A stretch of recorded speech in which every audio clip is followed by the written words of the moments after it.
In the small, tight-knit town of Eldridge Hollow, whispers of mystery and suspicion hung in the air like a thick fog. The townsfolk were abuzz with the story of Clara, a beloved schoolteacher who vanished without a trace one stormy night. Her husband, Daniel, a quiet and unassuming mechanic, was the last person to see her. The police found no evidence of foul play, but the townspeople were not convinced. Daniel, with his stoic demeanor and unremarkable presence, became the target of their suspicion and scorn. They whispered behind his back, calling him a monster, a man who could have harmed his own wife. But Daniel, underestimated and mistreated, bore the weight of their accusations in silence, his eyes filled with a quiet desperation. The town's powerful figure, Sheriff Reynolds, a man with a reputation for being tough and unyielding, took charge of the investigation. He was convinced of Daniel's guilt, citing his lack of emotion and odd behavior since Clara's disappearance. The sheriff's word was law in Eldridge Hollow, and his influence spread like wildfire, turning the town against Daniel. Daniel's once quiet life was now a living nightmare. He lost his job, his friends, and even his home as the town shunned him.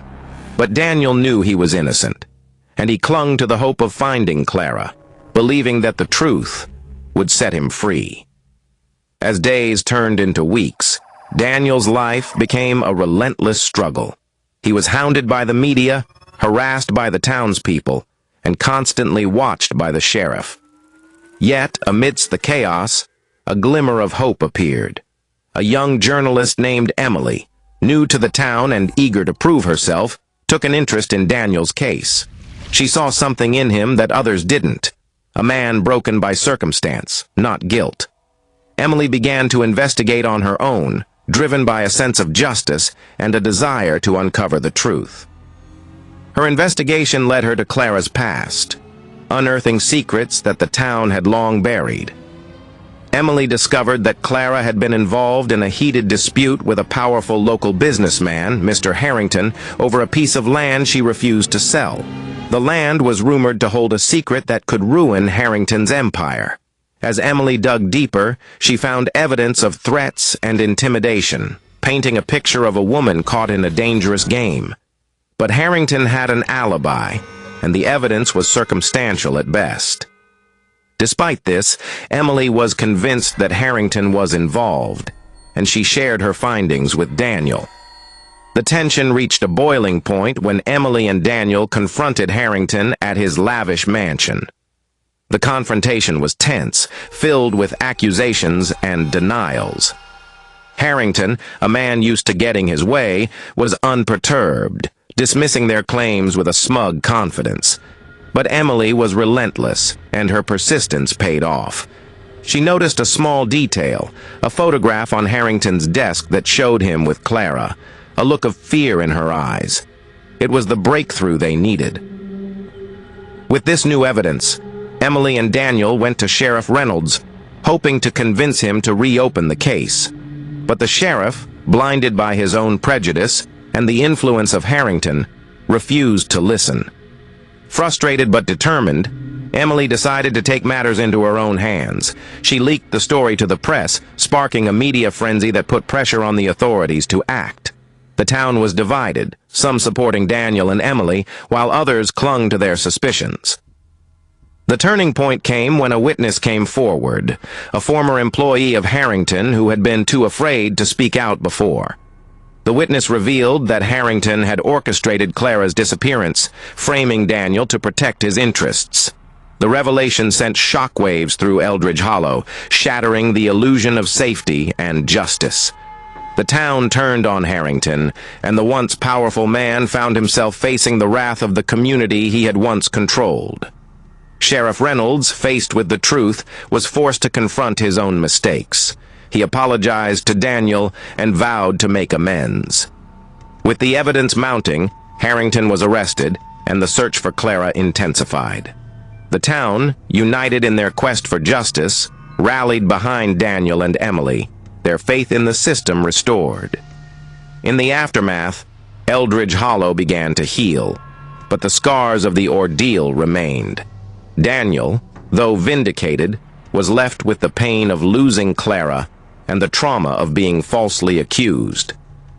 Emily, hailed as a hero, continued her work as a journalist, driven by the belief that truth and justice must prevail.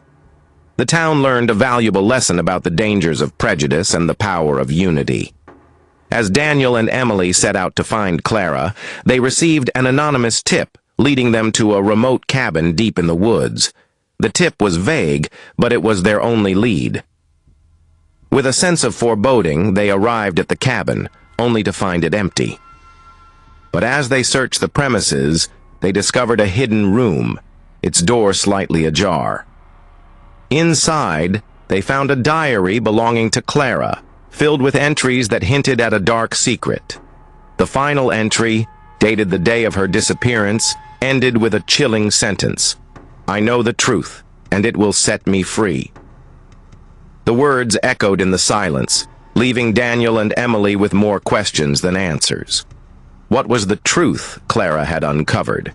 And who was the mysterious benefactor who had led them here? The answers lay hidden, waiting to be discovered. With no other leads to follow, they decided to trust the message and set out for the location. The coordinates led them to an abandoned warehouse on the outskirts of town, a place that seemed to exist on the fringes of reality. The building loomed before them, a monument to secrets and lies. Inside, the warehouse was a labyrinth of shadows and echoes. As they navigated the dimly lit corridors, they heard a faint sound, a woman's voice, calling out for help. Daniel's heart raced as he recognized it as Clara's. They followed the sound, their footsteps echoing in the silence, until they reached a locked door. With a surge of adrenaline, Daniel kicked the door open, revealing a small room.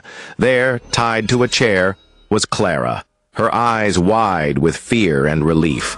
She was alive, but her condition was dire. As Daniel rushed to free her, Emily scanned the room for threats, her senses on high alert.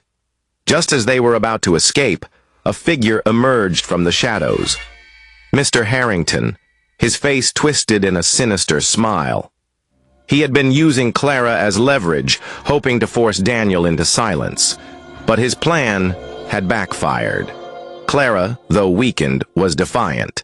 She revealed that she had hidden evidence of Harrington's crimes, a USB drive containing documents that would expose his illegal dealings.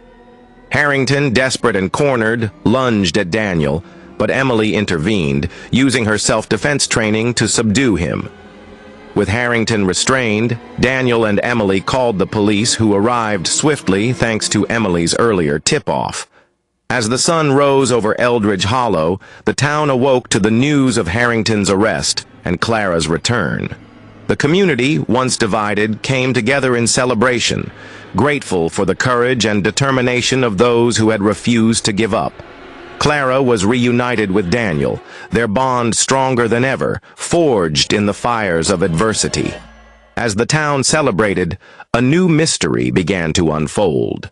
Clara, grateful to be free, revealed that the person who had helped her was not Harrington, but someone else, someone who had their own reasons for wanting Harrington brought down.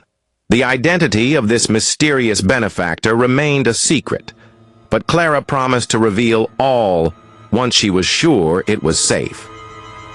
Driven by curiosity and a sense of duty, Emily decided to follow the lead. She met Daniel and Clara at the designated location, a secluded clearing on the outskirts of town. The air was thick with anticipation as they waited, the moon casting an eerie glow over the landscape. As the clock struck midnight, a car approached, its headlights cutting through the darkness. The vehicle stopped, and a figure stepped out, a woman, her face partially hidden by a scarf. Clara gasped, recognizing her immediately. It was Agent Carter, a federal investigator who had been working undercover to bring down Harrington's criminal network. Agent Carter revealed that she had been the one who had helped Clara, using her as a pawn to gather evidence against Harrington. She had orchestrated the events that led to his arrest, knowing that his downfall would expose a larger web of corruption. But her work was not done. There were others involved, powerful figures who would stop at nothing to protect their interests. The revelation was both shocking and exhilarating. Emily, Daniel, and Clara realized that they were part of something much bigger than they had imagined. Agent Carter offered them a choice: walk away and let her handle the rest, or join her in the fight against the remaining corrupt forces. The decision was not easy, but their resolve was strong. They agreed to help, driven by a desire for justice and a commitment to protecting their town. With Agent Carter's guidance, they began to gather evidence, working in secret to avoid detection. The stakes were high and the danger was real, but their determination never wavered. As they delved deeper into the conspiracy, they uncovered a network of bribery, blackmail, and illegal activities that reached the highest levels of power.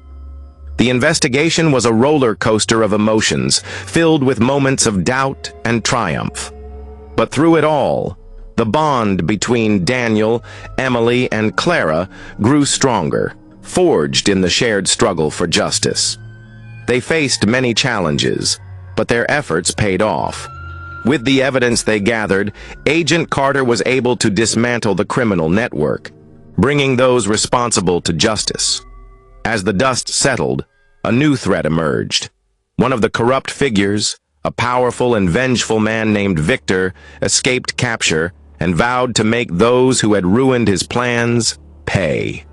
The final scene shows Victor, his eyes filled with malice, plotting his next move. The camera pans out, revealing a shadowy figure watching him from a distance, their identity hidden, but their presence ominous.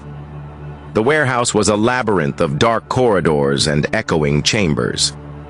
As they searched the premises, the team stumbled upon a hidden room, its entrance cleverly concealed behind a stack of crates. Inside, they found a trove of documents and a laptop, all belonging to Victor. The discovery was a goldmine of information, detailing his plans, contacts, and financial transactions. But their elation was short-lived. As they gathered the evidence, an alarm blared through the warehouse, signaling that they had triggered a security breach. The team scrambled to escape, but it was too late. Armed men surrounded them, their faces obscured by masks. Victor's voice crackled over a loudspeaker, taunting them with the knowledge that they had walked into a trap. Trapped and outnumbered, the team faced their most daunting challenge yet. But they were not alone. Agent Carter, anticipating such a scenario, had arranged for backup. As the situation escalated, a team of federal agents stormed the warehouse, engaging Victor's men in a fierce firefight. The battle was intense, a blur of chaos and adrenaline. In the midst of the chaos, Daniel spotted Victor trying to escape. With a surge of determination, he gave chase, following him through the maze of the warehouse. The pursuit was relentless, leading them to the rooftop. There, under the cover of night, Daniel confronted Victor, a man driven by greed and vengeance. The confrontation was tense, a battle of wits and willpower. Victor, cornered and desperate, tried to bargain, offering Daniel a share of his ill-gotten wealth. But Daniel, unwavering in his resolve, refused. In a final act of defiance, Victor lunged at Daniel, but Daniel, with a swift and decisive move, subdued him, bringing the criminal mastermind to justice. With Victor's capture, the threat to Eldridge Hollow was finally neutralized. The town once again began to heal, its people united by the shared experience of overcoming adversity. Daniel, Emily, and Clara, hailed as heroes, found themselves at a crossroads. They had proven that ordinary people could make a difference, but the fight for justice had taken its toll. The ordeal taught them that justice is not just about punishing the guilty. It's about restoring balance and hope. It's about standing up for what is right, even when the odds are against you. The story of Eldridge Hollow is a testament to the power of courage, collaboration, and the enduring spirit of those who refuse to give up. As the town celebrated its newfound peace, Emily, inspired by her experiences, decided to write a book about their journey. She hoped that their story would inspire others to stand up for justice and fight against corruption. Daniel and Clara, too, found new purpose, dedicating their lives to helping others and ensuring that the lessons learned in Eldridge Hollow would not be forgotten.